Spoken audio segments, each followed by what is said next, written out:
One Up Media. On the 1st of May in 1956, a doctor in Minamata, Japan encountered a patient with a myriad of alarming symptoms. These included a perplexing numbness in both limbs and lips, challenges in hearing and vision, as well as difficulties in walking properly.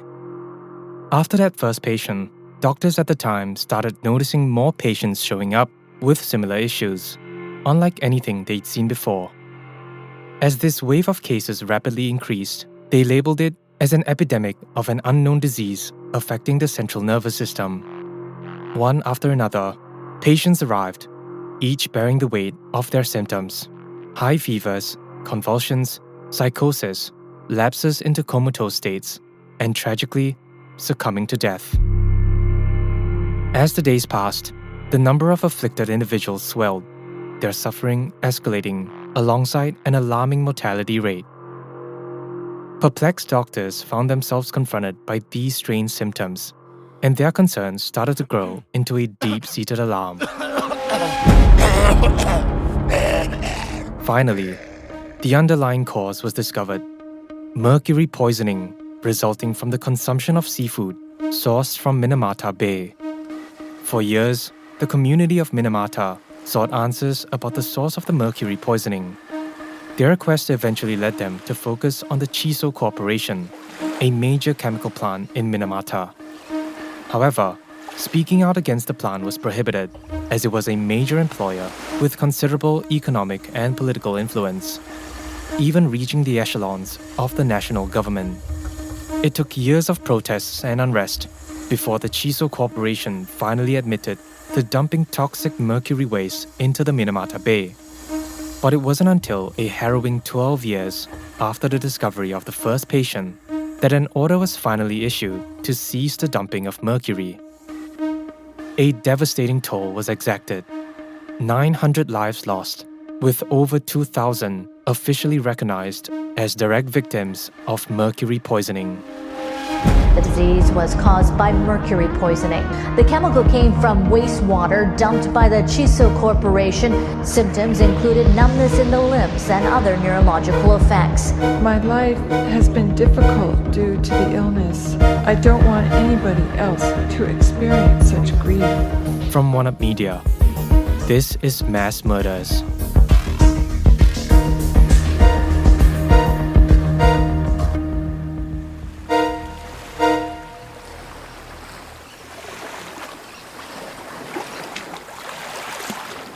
In the early 1900s, Minamata Bay was a serene fishing village situated on the western coastline of Kyushu, a Japanese island residing about 560 miles southwest of Tokyo. This bay embodied nature's abundance, a treasure trove brimming with oceanic delights. Its waters generously offered an array of seafood, while its shallow tidal zones teemed with clams, oysters, and sea cucumbers. Life in Minamata centered on traditional fishing practices passed down through generations. The careful construction of small boats and finely woven nets, the early morning ventures into the sea, and the homeward journeys as the sun dipped below the horizon. This established a community that was deeply reliant upon the natural world. But even with nature's abundance, life in Minamata had its challenges, marked by enduring hardships and widespread poverty. Therefore, the waters of Minamata Bay stood as the primary source of livelihood for its residents.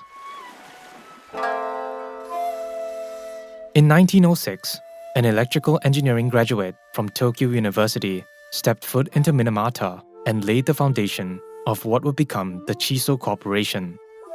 Initially established as an electric power company, this enterprise would eventually transform Minamata with the introduction of a new community: an industrial workforce sponsored and employed by the corporation. This was along the period of the Second Industrial Revolution, and Japan's quest for modernization paralleled the advancements made by Europe and America. The evolution of businesses like Chisso became intricately entwined with Japan's journey toward modernity, which would eventually be the backbone of the country's industrial landscape. Between 1907 and 1908, the Chisso Corporation constructed a chemical fertilizer plant to help support agricultural output. However, in the 1920s and 1930s, the company underwent a shift in focus. They had witnessed China's vulnerability due to economic underdevelopment, making it susceptible to the influence of American and European interests.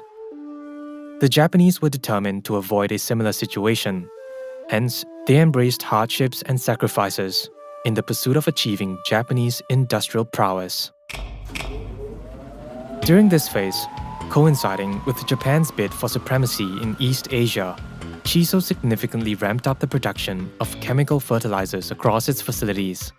In 1932, Chisso commenced the production of acetaldehyde, a vital chemical used in pharmaceuticals, plastics manufacturing, and various industrial goods.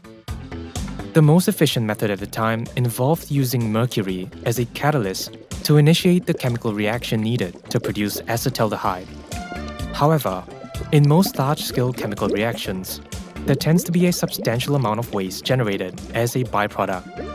Chisso had generated large amounts of methyl mercury as a resultant waste, and they needed to find a way to get rid of it.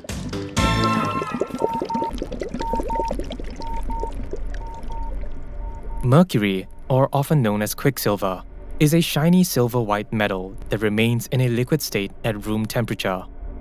It's commonly found in older thermometers, fluorescent light bulbs, and certain electrical switches.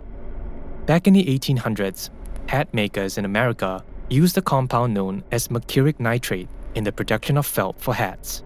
Inhaling the toxic fumes from this compound became a daily occurrence for these hat makers, leading to symptoms like hallucinations, uncontrollable shaking, and personality alterations. In fact, this is where the term Mad Hatter originated, immortalized in Lewis Carroll's Alice in Wonderland. While mercury as a stable metallic element can indeed be harmful if ingested, it isn't the main culprit behind the plight of Minamata's residents. The real danger lies in mercury that has undergone a chemical reaction. As part of the process to make acetaldehyde, the Chisso Corporation used large quantities of mercury as a catalyst in their chemical reactions. During this process, mercury undergoes a transformation, losing electrons to create positively charged ions. When positively charged, mercury becomes more bioavailable than its initial state, making it easily absorbable within the gastrointestinal tract. Interestingly, the greatest peril posed by methyl mercury within an ecosystem is directed towards apex predators. This compound exhibits an exceptional ability to accumulate in flesh over time. As smaller organisms accumulate methyl mercury, it gradually ascends the food chain, amassing a cascade of unsuspecting victims. Ultimately, this insidious journey culminates in apex predators, exacting a devastating toll on various species, including humans. And within the operations of the Chisso Corporation chemical plant, the primary waste compound generated was methyl mercury. For years, the Chisso Corporation chose to discard extensive volumes of methyl mercury waste into the neighboring ocean, without detection or suspicion from anyone.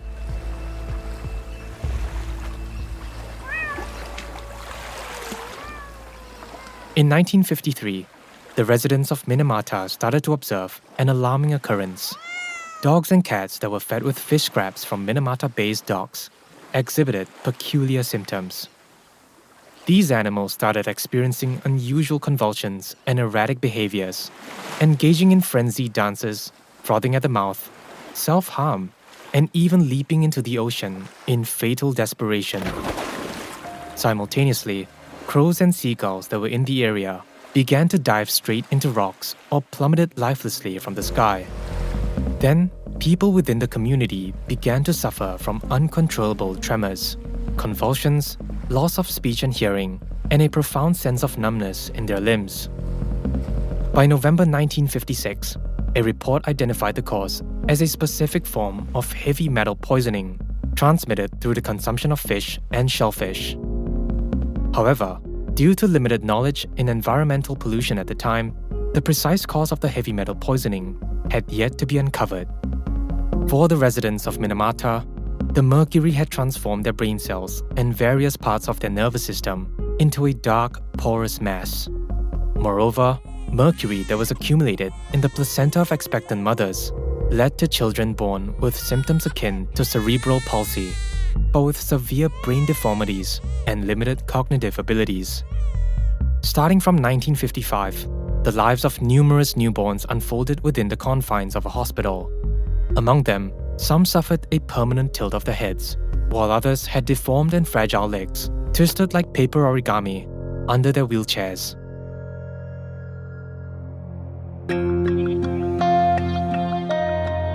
In 1956, the Japanese medical community and media introduced the term Minamata Disease to define this condition, although its underlying cause remained a mystery. At that moment, a terrifying suspicion gripped the community. Was Minamata disease contagious? It was understandable that many harbored this initial fear, as some individuals who had close contact with one another appeared to succumb to the same affliction. It would take years before they discovered the underlying truth. The shared consumption of contaminated food among friends and family was the common link that bound them to this suffering. Nevertheless, at that time, this fear sent shockwaves through the populace, compelling authorities to isolate the already tormented victims in separate wards and mental institutions, fearing the disease's contagious nature. As the number of Minamata disease victims grew, doctors and medical experts persisted in asserting their inability to pinpoint the cause of the mercury poisoning. It's plausible they truly lacked the knowledge, or perhaps there was a directive to remain secrecy about the issue. However, everything shifted when a group of local fishermen ventured out and spotted a vast heap of white substances floating in the distance one day. As they sailed across the familiar expanse of Minamata Bay, the horizon hinted at an unusual sight. A sizable mound of white foam bobbing ominously in the distance. Getting closer to the sight, the fishermen observed an eerie phenomenon. The water, usually teeming with life, appeared eerily silent. Their eyes widened in alarm as they noticed hundreds and hundreds of fish, once vibrant and agile, now lifeless and motionless, floating belly up atop the water's surface. In that moment, a profound realization dawned upon them. They saw pipes looming in the distance, discharging a mysterious liquid into the ocean nearby. As their weathered eyes traced the trajectory of these pipes, the distinctive emblem of the Chisso Corporation came into focus, casting a looming shadow over the waters.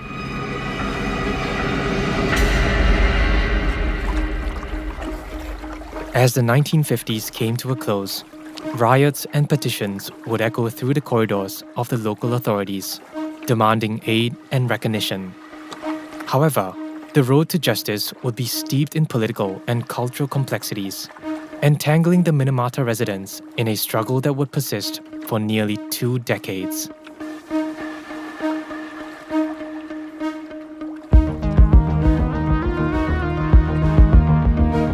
Mass Murders is a One-Up Media original. A quick word on our reenactments and dramatizations.